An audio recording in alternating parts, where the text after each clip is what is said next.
ফুলকো ফুলকো টক ঝাল মিষ্টি টমেটো পরোটা কত সুন্দর ফুলেছে। এই টমেটো পরোটা তৈরি করা খুবই সহজ এবং খেতে হয় অপূর্ব। এই পরোটার সাথে অন্য কোনো কিছুরই দরকার হয় না। খুব সহজ এবং সামান্য উপকরণে তৈরি করা যায় এই টমেটো পরোটা। নমস্কার বন্ধুরা, আশা করি সবাই খুব ভালো আছেন। টুম্পাস কিচেন অ্যান্ড মিনি ব্লগসে আপনাদের সকলকে জানাই স্বাগত। বন্ধুরা, পরোটা অনেক রকম খেয়েছেন, কিন্তু একবার এই টমেটো পরোটা খেয়ে দেখবেন, বারবার এই টমেটো পরোটা খেতে ইচ্ছা করবে এবং অসংখ্য লেয়ারযুক্ত এই পরোটা খেতে খুবই ভালো লাগবে। আপনারা একবার হলেও এই পরোটা বাসায় তৈরি করবেন এবং বাচ্চাদের টিফিনে কিংবা সকালের নাস্তায় এই পরোটা আপনারা তৈরি করতে পারেন। এই পরোটা খাওয়ার জন্য অন্য কোনো কিছুর দরকার হয় না, শুধুমাত্র এই পরোটা থাকলেই কিন্তু হয়ে যায়। চলুন তাহলে দেখে নেওয়া যাক কীভাবে আমি টমেটো পরোটা তৈরি করি। টমেটো পরোটা তৈরির জন্য আমি এখানে একটা টমেটো নিয়ে নিয়েছি। এই টমেটোটা আপনারা চাইলে সেদ্ধও করে নিতে পারেন, তবে সেদ্ধ করার ঝামেলা ছাড়াই আমি টমেটোটা গ্রেট করে নেব। আপনারা চাইলে এখানে বেশি পরিমাণে টমেটো নিতে পারেন, সেক্ষেত্রে আপনারা বেশি পরিমাণ পরোটা তৈরি করবেন। আমি এখানে একটা টমেটো দিয়েই কম পরিমাণ পরোটা তৈরি করব। দেখুন বন্ধুরা, আমি এখানে টমেটোটা গ্রেট করে নিচ্ছি। সঠিকভাবে টমেটো পরোটা তৈরির জন্য অবশ্যই সম্পূর্ণ ভিডিওটি দেখবেন। দেখুন বন্ধুরা, এখানে আমি টমেটোটা গ্রেট করে নিয়েছি। টমেটো সেদ্ধ করে নিলে অবশ্যই বন্ধুরা খোসাটা ফেলে নেবেন। দেখুন টমেটো গ্রেট করা হয়ে গিয়েছে। এখন আমি টমেটোটা এক পাশে সরিয়ে রাখবো এবং পরোটা তৈরির জন্য আটাটা মেখে নেব। পরোটা তৈরির জন্য আমি এখানে 1 কাপ আটা নিয়ে নিয়েছি। আপনারা চাইলে এখানে ময়দাও ব্যবহার করতে পারেন। দিয়ে দিচ্ছি স্বাদ মতো লবণ। আপনারা এখানে বেশি পরিমাণ আটাও নিতে পারেন, আমি আমার প্রয়োজন মতো নিয়েছি। এখন এখানে দিয়ে দেব 1 টেবিল চামচ সয়াবিন তেল। আপনারা এখানে ঘিও ব্যবহার করতে পারেন, তবে আমি এখানে তেল দিয়েই ময়ান দিয়ে নেব। এখন আমি আটাটা খুব ভালোভাবে ময়ান দিয়ে নেব। এখানে খুব বেশি তেল দেওয়ার দরকার নেই, অল্প পরিমাণ তেল দিলেই হয়ে যাবে। এখন আমি একটু ভালোভাবে ময়ান করে নেব। এই ময়ানটা একটু ভালোভাবে করবেন, তাহলে পরোটাটা খুব সফট হবে।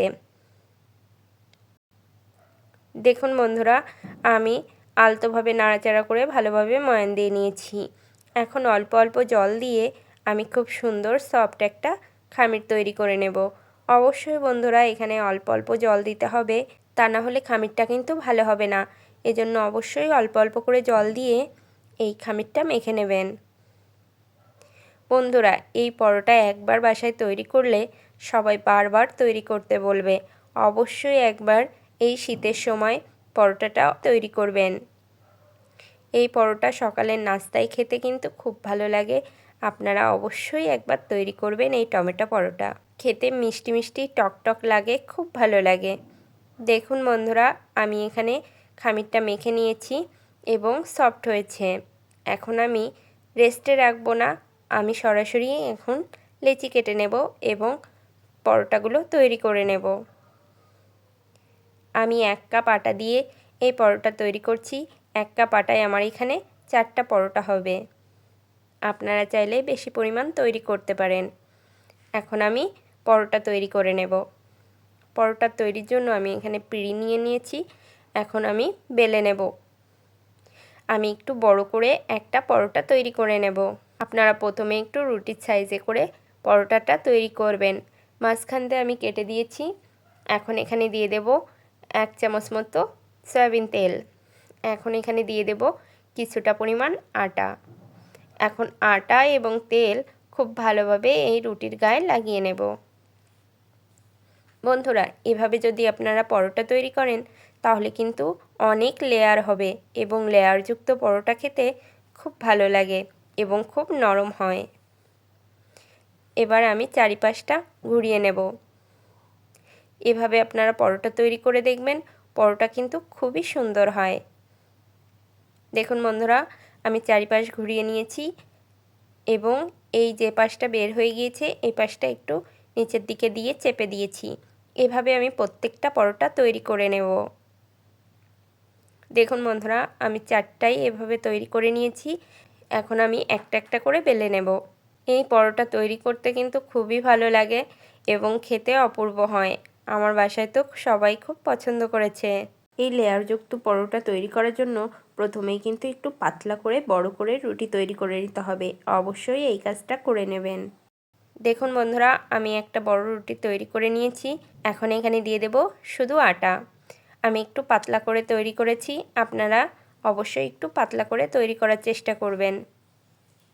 এখানে আমি কোনো রকম তেল ব্যবহার করব না, শুধুমাত্র আটা ব্যবহার করছি। এখন আমি ভাঁজ দিয়ে নেব। এভাবে ভাঁজ করে নিলেও কিন্তু অনেক লেয়ার হবে এবং পরোটাটা খেতে খুব ভালো লাগবে। এখন আমি চৌকো করে বেলে নেব। এই পরোটাটা চৌকো করে বেললেই খুব ভালো হবে, এজন্য আপনারা চৌকো করে বেলবেন, দেখতেও সুন্দর লাগবে এবং খেতেও কিন্তু খুব ভালো হয়। এখন আমি চৌকো করে পরোটাটা বেলে নেব। দেখুন বন্ধুরা, আমি চৌকো করে পরোটাটা বেলে নিয়েছি। যদি আপনাদের বেলাটা সুন্দর না হয় তাহলে আপনারা চৌকো করে কেটেও নিতে পারেন, কিন্তু আমার এখানে বেলাটা সুন্দর হয়েছে। দেখুন বন্ধুরা, চারিপাশটাই কিন্তু সমান হয়েছে, এজন্য আমি আর কেটে নিচ্ছি না। এভাবে আমি সবগুলো তৈরি করে নেব। দেখুন বন্ধুরা, এভাবে আমি সবগুলো তৈরি করে নিয়েছি। এখন আমি পরোটাগুলো ভেজে নেব। টমেটো পরোটা তৈরির জন্য আমি গ্রেট করা টমেটো নিয়ে নিয়েছি। এখন দিয়ে দিলাম পেঁয়াজ কুচি। এখন দিয়ে দিচ্ছি স্বাদ মতো লবণ এবং এখানে দিয়ে দেব একটা ডিম। আপনারা চাইলে বেশি পরিমাণেও ডিম দিতে পারেন, তবে আমি এখানে কম পরোটা তৈরি করছি, এজন্য একটা ডিম দিয়ে দিলাম। এখন দিয়ে দেব কিছু ধনেপাতা কুচি। বন্ধুরা, আপনারা এই উপকরণগুলো দেওয়ার চেষ্টা করবেন, তাহলে দেখবেন টমেটো পরোটা খেতে কিন্তু খুব ভালো লাগবে। এখন সব কিছু একটু ভালোভাবে মিশিয়ে নেব।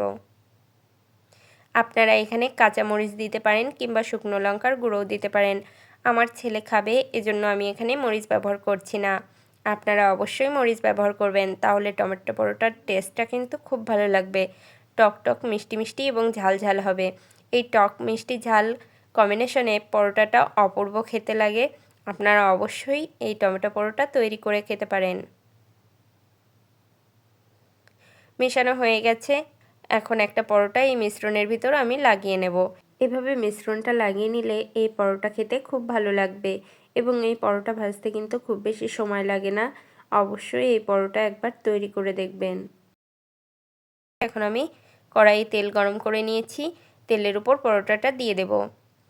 উপরটাই বেশি লাগবে না, এজন্য আমি এখানে উপরে একটু এই মিশ্রণটা লাগিয়ে দেব, তাহলে দুই পাশেই সমান হবে। চুলার আঁচ কম রেখে এই পরোটাটা ভাজতে হবে। পরোটাগুলো কিন্তু খুবই ফুলবে। আমি এক পিঠ ভালোভাবে ভেজে নেব, তারপর উল্টে দিব। আমি এক পিঠ ভালোভাবে ভেজে নিয়েছি, আর এক পিঠ উল্টে দিচ্ছি। দেখুন বন্ধুরা, ফুলতে শুরু করেছে টমেটো পরোটাটা। একটু চেপে দিব, তাহলে খুব ভালোভাবে ফুলে যাবে। দেখুন বন্ধুরা, কত সুন্দর ফুলেছে। প্রত্যেকটা পরোটাই এভাবে কিন্তু ফুলবে। চুলার আঁচ কম রেখে এভাবে এই পরোটাগুলো ভেজে নেবেন, তাহলে খুব ভালো ভাজা হবে। চুলার আঁচ যদি বেশি থাকে তাহলে কিন্তু উপর পুড়ে যাবে এবং পরোটাটা ভালো ভাজা হবে না। দেখুন বন্ধুরা, পরোটাটা ভেজে নিয়েছি, কত ফুলকো ফুলকো হয়েছে। এভাবে আমি সবগুলো পরোটা ভেজে নেব। আমি আরও একটা পরোটা আপনাদের ভেজে দেখাচ্ছি যে কতটা সুন্দর হয়েছে। বন্ধুরা, আমার এই রেসিপিটি ভালো লাগলে অবশ্যই লাইক, কমেন্ট, শেয়ার করবেন এবং চ্যানেলটি সাবস্ক্রাইব করে আমার পাশে থাকবেন। এবারও এক পাশ ভালোভাবে ভেজে নেব। এখন আমি উল্টে দিচ্ছি। এই পরোটাগুলো ভাজতে কিন্তু খুব ভালো লাগে এবং খুব সুন্দর একটা ফ্লেভার আসে। দেখুন বন্ধুরা, কতটা ফুলেছে। প্রত্যেকটা পরোটাই এভাবে আমি ভেজে নেব। বন্ধুরা, পরোটার রেসিপি কেমন লেগেছে অবশ্যই কমেন্টে জানাবেন। হয়ে গেছে, উঠিয়ে নিচ্ছি। বন্ধুরা, রেসিপিটি যদি ভালো লাগে অবশ্যই লাইক, কমেন্ট, শেয়ার করবেন এবং চ্যানেলটি সাবস্ক্রাইব করে আমার পাশে থাকবেন এবং অবশ্যই পরোটাটা একবার বাসায় তৈরি করবেন, দেখবেন সবাই খুব পছন্দ করবে। সম্পূর্ণ ভিডিও দেখার জন্য সকলকে জানাই অসংখ্য ধন্যবাদ।